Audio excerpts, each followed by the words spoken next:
deux histoires, bienvenue dans La Belle Histoire. Aujourd'hui nous sommes à Rouen et nous allons parler bien sûr de Jeanne d'Arc. Jeanne la Pucelle a été brûlée vive ici en place publique, c'était le 30 mai 1431. Jésus. Jésus. Mais que sait-on vraiment sur Jeanne d'Arc? Était-elle seulement une femme? Sa personnalité a été l'objet de toutes les calomnies. On a trouvé un peu étrange qu'elle couche avec des femmes, physiquement.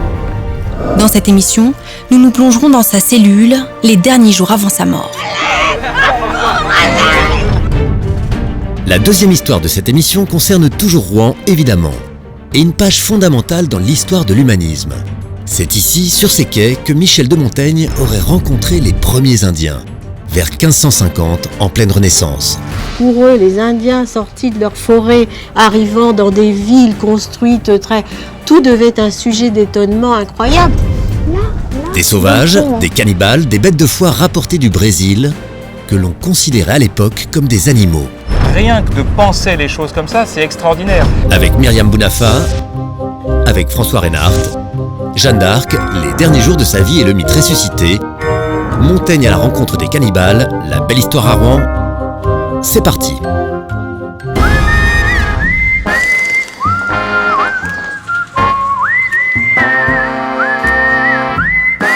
Et pour commencer cette histoire sur Jeanne d'Arc, c'est place du Vieux Marché qu'il faut aller. Vous y trouverez la plus ancienne auberge de France et une immense croix dressée à la place du bûcher.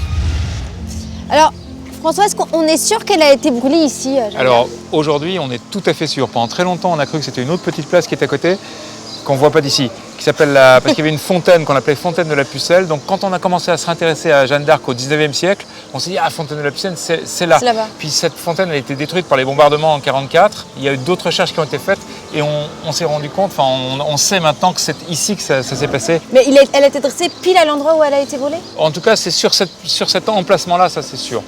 Brûlée, mais pourquoi on brûle? Qu'est-ce que ça veut dire, ce supplice-là Alors ça, c'est une question qui est intéressante parce que la plupart des gens, ils ne se la posent pas. On se dit, pour nous, on a tellement toujours appris que Jeanne d'Arc était brûlée, voilà. Ouais. Et bien parce qu'elle était une sorcière, parce qu'elle est dans l'idée des gens qui l'ont jugée, elle était hérétique, elle était contre la religion. Donc un hérétique, il est doublement puni en quelque sorte. C'est-à-dire, premièrement, on le condamne à mort et on le condamne à une deuxième mort. S'il est brûlé, ça veut dire qu'il ne pourra pas aller au ciel, il ne pourra pas ressusciter, il n'y aura pas la résurrection des corps quand elle arrivera à la fin des temps pour les chrétiens. Donc c'est pour ça qu'on brûlait les hérétiques, qu'on brûlait ceux qui n'étaient pas chrétiens. En 1431, Jeanne est une simple paysanne de 19 ans. Illuminée, charismatique, 2 ans plus tôt, se disant guidée par Dieu, elle mène Charles VII sur le trône de France. Elle l'a fait sacrer à Reims. Elle a combattu pour lui faire place nette entre les alliances et les grands duchés en guerre depuis 100 ans. Maintenant, elle est prisonnière et les Anglais ne lui laisseront la vie sauve pour rien au monde. Puisque vous vous obstinez, avant que d'être remise au juge séculier, vous allez entendre la sentence définitive.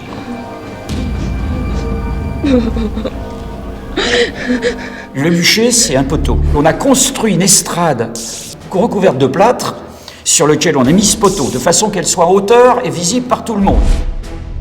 Attention, il faut être sûr que c'est bien elle. On ne la met pas sur des fagots ou des bûches. Non, ça c'est la légende. On l'attache contre le mât et on met à ses pieds de la paille. On met de la paille et ensuite on va mettre autour de son corps des fagots longs qui vont laisser seulement la tête dépasser. La tête qui n'est pas du tout cachée, qui est simplement surmontée d'une mitre de papier sur lequel on a écrit « Jeanne d'Arc, hérétique et relâche ». Oh Rouen, j'ai grand peur que tu n'aies à souffrir de ma mort. Et on allume, et ça fait comme une cheminée, donc une très forte bouffée de chaleur et de fumée qui vont asphyxier quasiment immédiatement la personne. Mais généralement, quand ça se passe au niveau du sol, le bourreau étrangle le condamné. De façon à éviter quand même les souffrances. Mais là, il n'a pas pu le faire. Il va s'en excuser, le bourreau, parce qu'il ne pouvait pas, parce qu'elle était trop haut. Elle était trop haut sur l'échafaud. Donc il ne pouvait pas l'atteindre et lui tordre le cou. Alors donc, elle va être littéralement brûlée vive. Jésus! Jésus!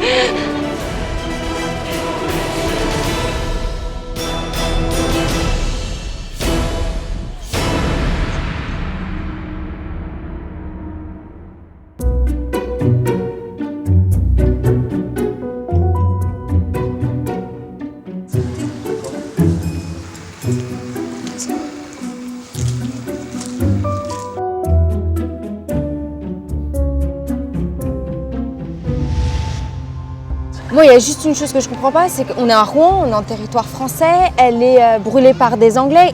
Qu'est-ce qu'ils font là, les Anglais? C'est une très bonne question parce qu'effectivement, la plupart des gens se représentent l'histoire comme ça. Parce que nous, derrière nous, on a le XXe siècle. Donc on voit toutes les guerres comme la guerre de 14 ou la guerre de 40. On a l'impression que les Anglais, pendant la guerre de 100 ans, ils envahissent la France comme... Pas du tout, mais pas du tout. Il n'y a pas un peuple contre l'autre. Il y a des seigneurs entre eux qui se battent les uns les autres. Mais ces seigneurs, le roi d'Angleterre, le roi de France, les Valois, les Plantagenets, c'est tous des cousins. À ce moment-là, tout le monde est catholique et tout le monde dit « Dieu, c'est à moi, c'est pas toi ». Donc si Dieu parle pour le camp inverse, c'est bien la preuve que vous êtes une sorcière.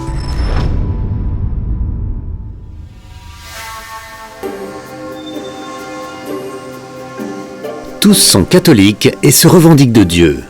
Sorcière ou sainte, le statut de Jeanne la Pucelle est capital. Il fallait aux Anglais fouiller et trouver toutes les raisons pour la faire condamner.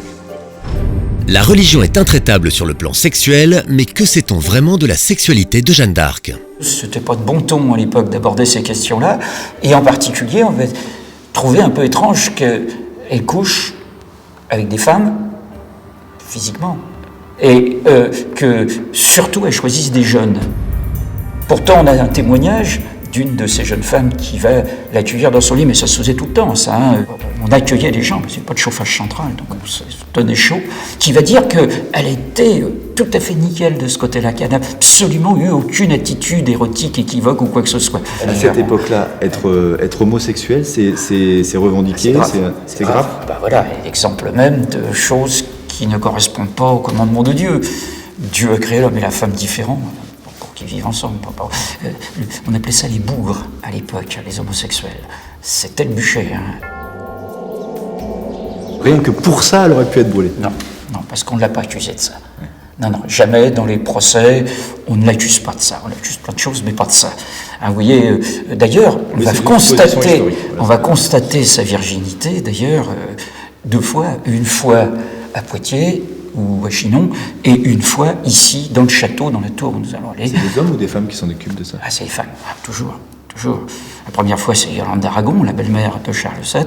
La deuxième fois, c'est la femme du duc de Warwick, commandant anglais, quoi, en quelque sorte, qui va s'occuper de ça. Femme et des matrones. Pourquoi c'est important qu'elle soit vierge? Si elle n'est pas vierge, c'est qu'elle a forniqué avec le diable. Avant d'être exécutée, pendant toute la durée de son procès, Jeanne a donc été emprisonnée. C'était dans une des tours du château. Ça a duré 5 mois, entre décembre et mai 1431.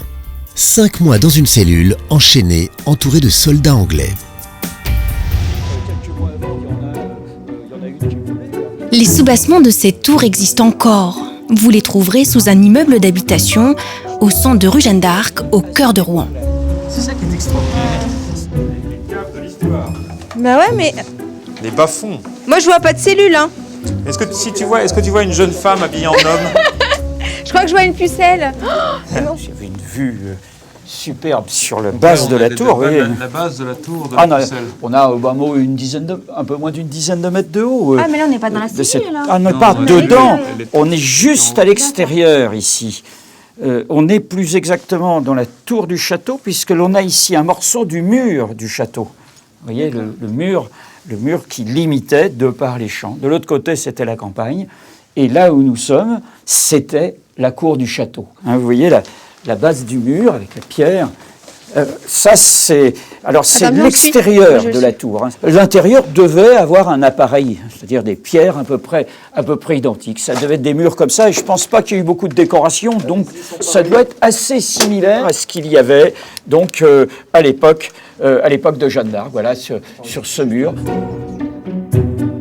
Et pourtant, Jeanne d'Arc était très près de sauver sa vie. En abjurant, en reniant sa parole, en avouant ses péchés, elle aurait dû sortir des griffes des Anglais. Si tu n'abjures pas maintenant, tu seras brûlé sur le champ. Si tu abjures, tu sortiras de la prison anglaise. Abjure, Jeanne. Le bourreau est là qui t'attend. Jeanne, promets de ne plus porter arme, habit d'homme et cheveux coupés. Signe, Jeanne. Donc, il y a un moment où Jeanne d'Arc craque, elle abjure, elle dit, elle reconnaît ses erreurs, etc. Donc à ce moment-là, le tribunal de l'Inquisition, le tribunal ecclésiastique, il dit, tu as reconnu tes erreurs, donc voilà. Tu auras la vie sauve. Exactement. Tu seras prisonnière à vie, mais tu ne seras pas brûlée. Voilà. Et là, vous dites qu'on la ramène dans sa cellule et qu'on lui tend un piège. Mais qu'est-ce que c'est ce piège? Oui, alors on va la ramener dans sa cellule, on va la tondre, c'est traditionnel, on va la tondre et on va lui donner des habits de femme. Bon. Parce qu'elle a juré de ne plus jamais Elle s'habiller en homme. juré de ne plus s'habiller en homme, on lui donne, elle rentre dans la normalité de l'Église, elle met des habits de femme. Mais ça n'arrange pas les Anglais. Ils sont en pleine ébullition, en pleine révolution, les Anglais, ils ont envie que ça se termine le plus vite possible. Alors, ils vont monter une véritable machination. Comme elle va se déshabiller comme on faisait tout le temps à l'époque, on dormait nu à cette époque-là, elle va se déshabiller, elle va poser ses habits de femme au pied de son lit, peut-être, quelque chose comme ça. Eh bien, on va lui prendre ses habits de femme et on va mettre des habits d'homme. Elle se lève, imaginez. Ça va mieux comme ça. Fais attention, c'est une sorcière, elle couche avec le diable, elle va t'envoyer un mauvais sort. C'est vrai ça. C'est dommage. Dis donc, mais elle est pas mal tournée la pucelle. Il y a même eu des menaces de viol.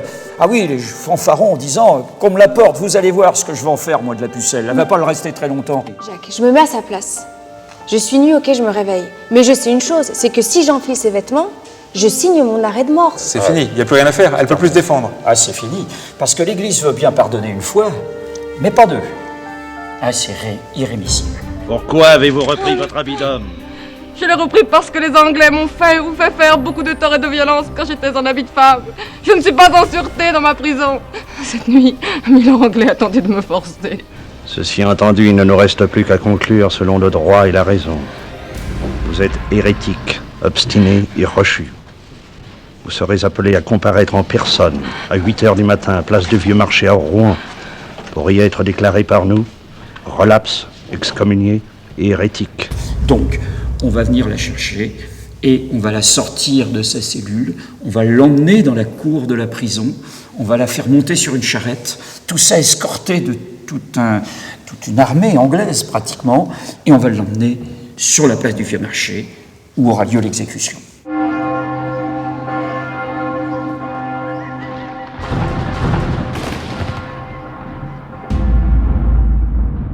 Qui a pris ces cendres et qu'est-ce qu'on en a fait? Le bourreau. Le bourreau, parce qu'il n'y avait pas assez de bois. Donc les viscères n'ont pas brûlé. Vous savez, c'est rempli d'eau, en fin de compte, les viscères. Les viscères n'ont pas brûlé. On a une description assez précise. Hein. Les témoins nous parlent du cerveau, de la tête, du crâne qui explose, puisque la vapeur d'eau fait une pression énorme. Et également, l'abdomen explose. Mais quand on s'aperçoit que les viscères n'ont pas brûlé, trop pleines d'eau, elles n'ont pas brûlé. On va rajouter de la poix la résine, si vous voulez, du soufre, de façon à permettre, on va rajouter un petit peu de bois pour permettre de les brûler. Ça ne va pas complètement brûler, mais surtout, les Anglais vont donner l'ordre de rassembler les cendres et le bourreau va aller sur l'ancien pont Mathilde, à l'emplacement du pont Boieldieu actuel à Rouen, l'ancien pont Mathilde, et va jeter les cendres dans la Seine. Il est essentiel qu'il ne reste pas de reliques. Essentiel qu'il ne reste pas de reliques. C'est-à-dire qu'il faut pas qu'on laisse des moyens d'ancrer un culte à Jeanne d'Arc. L'objectif, c'était, elle est dissipée, donc son corps a disparu et son âme sera maudite jusqu'à la fin des temps et son corps ne ressuscitera jamais. Il n'y aura jamais la résurrection des corps, comme pour les chrétiens, comme on le pense pour les chrétiens en général. Et son nom rayé de l'histoire. Et son nom rayé de l'histoire. Et le plus étonnant, c'est qu'elle sera effectivement rayée de l'histoire. Maintenant que Charles VII est devenu roi, Jeanne ne lui sert plus à rien. Pendant 5 siècles, personne ne parle de Jeanne d'Arc, ou très peu. Il faudra attendre le 19e siècle pour voir le mythe ressusciter. Pourquoi elle devient une star au 19e siècle? Parce que c'est le siècle de la nation, le 19e siècle. Les Français commencent à être obsédés par l'idée qu'ils sont un peuple, qu'ils sont une nation, etc. Et à ce moment-là, il y a la conjonction de 2 choses extraordinaires. Jeanne d'Arc, elle est catholique, il y a un Dieu lui parlait, elle a été pour le roi, etc. Donc la droite du 19e siècle, elle est monarchiste et catholique, elle est pour Jeanne d'Arc, hein, la fille du roi, etc.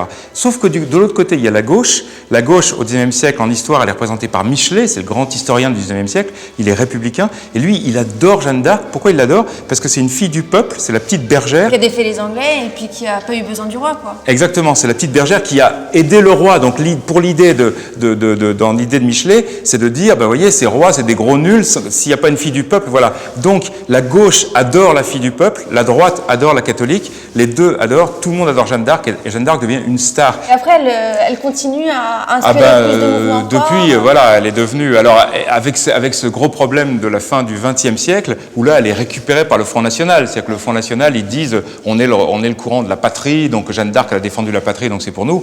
Non, c'est pas vrai, Jeanne d'Arc, elle appartient à tous les Français, elle appartient au monde entier, tout le monde entier a le droit de s'intéresser à Jeanne d'Arc, elle n'est pas la propriété d'un parti, et surtout pas d'un parti extrême.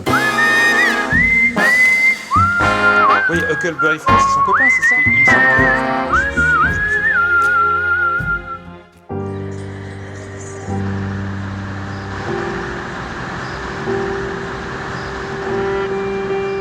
Pour bien comprendre la deuxième histoire de notre émission, Montaigne et les cannibales, il faut faire un bond un siècle après Jeanne d'Arc, vers 1550 au XVIe siècle.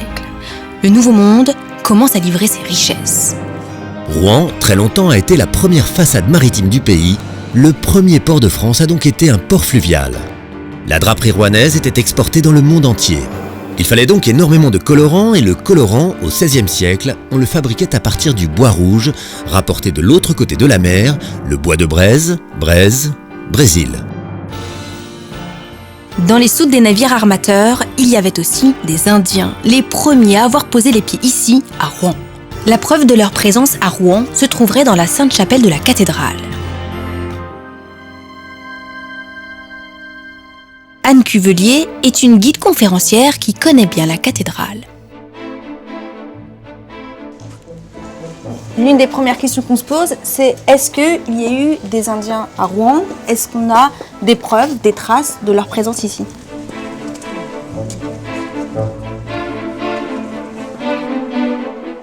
On nous a dit qu'il fallait voir à la sacristie. Donc... Myriam? Oui. Enchantée. À quel sujet?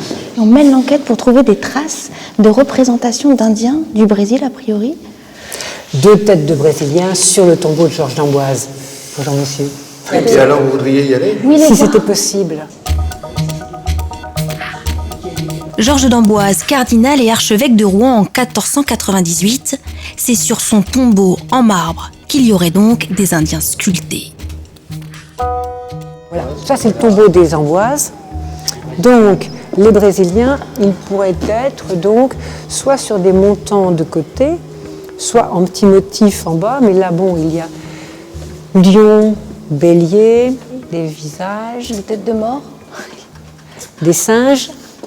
Alors, ils sont à votre avis dans ça, les parties basses? Là, dans le coin, là. Ça, oui, ça pourrait être effectivement, tout à fait. Oui, parce que d'ici, on voit... Donc, dans les montants de côté. Là, tout à fait. Il y a donc un sculpteur qui a pris la peine de représenter ces Indiens sur le tombeau de Georges d'Amboise. Nous sommes au XVIe siècle. Les Indiens qui venaient dans les navires chargés de ce bois du Brésil représentaient à l'époque une immense curiosité dans le pays. Alors, forcément, quand le roi vient jusqu'à Rouen, il faut lui montrer ces fameux Indiens. Un homme, à cette époque, accompagne la cour. Un homme qui donnera son nom à l'une des avenues les plus clinquantes de Paris et qui a pris beaucoup de place dans vos Lagarde-et-Michards. Et la Montaigne, à l'époque, c'est qui? Alors, c'est un des plus grands écrivains français. Là, on est au XVIe siècle. Pourquoi c'est un très grand écrivain? Parce que c'est le premier qui réussit à avoir cette idée géniale, qui est de dire je vais raconter ma vie. Ça paraît banal aujourd'hui, mais Montaigne, c'est un des premiers. Il fait ça dans les essais. Montaigne, il voyage, il est dans la politique, il est diplomate. Et par ailleurs, à chaque fois qu'il voyage, etc., il écrit. Et tout ce qu'il écrit, on raconte... de bord. Il fait le journal de bord de sa vie, les essais, et là-dedans, de temps en temps, il a des réflexions d'une très grande puissance. C'est quelqu'un qui ne pense pas comme les autres, Montaigne. C'est pour ça que c'est un immense écrivain. Michel de Montaigne a donc beaucoup voyagé, seul ou avec la cour. À cette époque, en pleine Renaissance, la cour se déplace sans cesse. Beaucoup de monde dans un mouvement perpétuel. Les intendants, les cuisiniers, les soldats, les courtisans, de château en château. On va compter jusqu'à 15 000 personnes. Et c'est tout ce monde-là qu'il faut imaginer arriver à Rouen, attiré par les trésors du Nouveau Monde. Le roi, c'est Henri II. Il vient à Rouen et on lui fait ce qu'on appelle un triomphe. On l'habille en empereur romain, on le monte sur un char, on a décoré la ville avec des arcs de triomphe, le terme arc de triomphe, et on va lui faire parcourir la ville avec de place en place des sortes de petites scénettes, de petits sketchs. Là, moi, je m'imagine, on est à Rouen en ville avec la reine, le roi, Montaigne qui est connu à l'époque, 3 Indiens, normal, dans la rue, ils marchent. Oui, mais alors avec les gardes, avec sûrement au cours justement d'un défilé, ce qu'on appelle en italien une mostra. Donc on défile, on se montre au bon peuple. Peut-être qu'on va d'un point à un autre. C'est encore une opération de promotion. Ah, non, elle ne se promène pas comme ça. Tiens, je vais m'acheter un petit truc dans un magasin. Non, c'est pas ça. Hein. On a organisé sur les berges de la Seine une sorte de fête sauvage. On crée un village, un faux village, on organise une sorte de guerre tribale, etc. pour distraire en quelque sorte le roi. Et Montaigne est dans la suite. Donc il voit ces Indiens, ces sauvages, comme on disait à l'époque. À l'époque, le mot traducteur, c'était un truchement. Et justement, quand Montaigne est venu après qu'il a interrogé 3 Indiens, il n'était pas content de son truchement parce qu'il ne devait pas tout bien traduire. Mais tout simplement parce que c'était pas un métier traducteur à l'époque. En fait, ça devait être un des marins qui avait appris sans doute des choses sommaires pour se faire comprendre. Et c'est là qu'il va avoir l'idée d'écrire sur justement qu'est-ce que c'est qu'un sauvage. L'exemplaire le plus ancien des essais de Montaigne se trouve dans les archives de la bibliothèque de Rouen. C'est un exemplaire unique, vieux de plus de 400 ans, qu'il faut manipuler avec une extrême attention.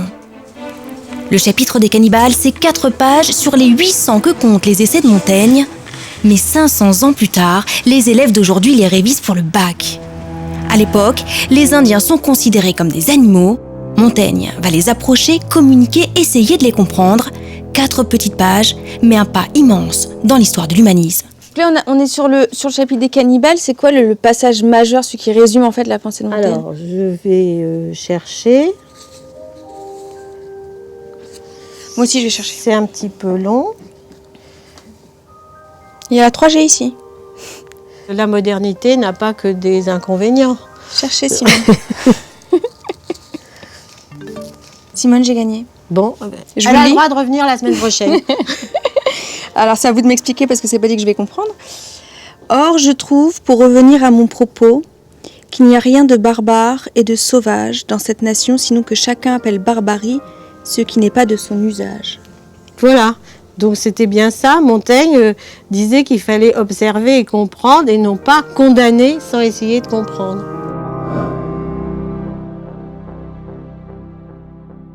Rien que de penser les choses comme ça, c'est extraordinaire. À l'époque, au XVIe siècle, le sauvage, c'est juste un non-humain. Il y a des tas de gens qui pensent que les sauvages n'ont pas d'âme, que les Indiens n'ont pas d'âme. Montaigne, non seulement il dit ils ont une âme, mais en plus il dit peut-être qu'ils pensent pas, ils pensent aussi bien qu'on peut penser nous. Hein. C'est ça qui est révolutionnaire ? Ah bah, ce qui est complètement révolutionnaire, c'est de renverser le point de vue. Quand Montaigne, par exemple, dans ce texte sur les cannibales, il dit bon d'accord, eux ils mangent leurs morts mais c'est très réactualisé, etc. Et nous, pendant la guerre de religion, on est à l'époque des guerres de religion. Il dit moi-même ce que j'ai vu pendant les guerres de religion, des horreurs, vous pensez que c'était mieux ? Donc ça, c'est extraordinaire. Est-ce que c'est aussi une façon de dire sachez que pour eux, ce sont aussi nous les barbares ? Bien sûr, on sait pas comment nous ont regardé les Indiens. Mais il faut penser que pour eux, les Indiens sortis de leur forêt, ayant navigué sur ces bateaux, arrivant dans des villes construites tout devait être un sujet d'étonnement incroyable. C'est effectivement bien dommage qu'on n'ait pas des mémoires d'Indiens, mais bon. Ces Indiens ne servaient que de preuve vivante pour les armateurs. Voici ce que nous avons vu, vous pouvez nous croire. Ils n'avaient pas alors de valeur marchande. La traite des esclaves ne commencera vraiment qu'un siècle plus tard, en 1665. Les Indiens, qu'est-ce qu'ils sont devenus ? Ils sont repartis chez eux, ils ont été emprisonnés. Alors ceux de Montaigne, je ne sais pas. En général, il y a beaucoup d'Indiens qui étaient ramenés par les Espagnols, les Portugais, les Français, etc. La plupart du temps, ça se passait assez mal parce qu'ils mouraient à cause du climat, des maladies, leur corps n'était pas adapté. On a juste un cas au XVIe siècle, à l'époque de Montaigne, le cas d'un Indien qui s'appelle Essoméric. Alors lui, il vient en Normandie avec un seigneur normand, et puis le bateau fait naufrage, il ne peut pas repartir. Et bien le seigneur normand, qui était un brave homme, il a établi Essoméric, ça veut dire qu'il lui a donné sa nièce à marier.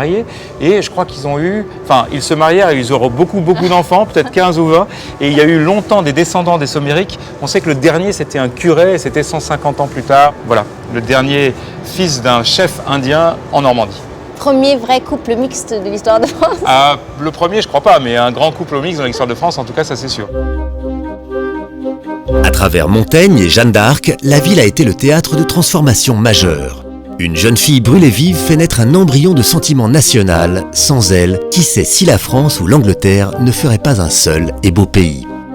Et de pauvres Indiens arrachés à leurs terres lointaines permettent à l'Europe de prendre conscience qu'elle n'est pas le nombril du monde et qu'elle ne détient pas toutes les vérités. Des idées majeures qui mettront des siècles à devenir des évidences. La belle histoire, c'est fini pour aujourd'hui. La prochaine fois, un autre lieu, de nouvelles histoires. À bientôt!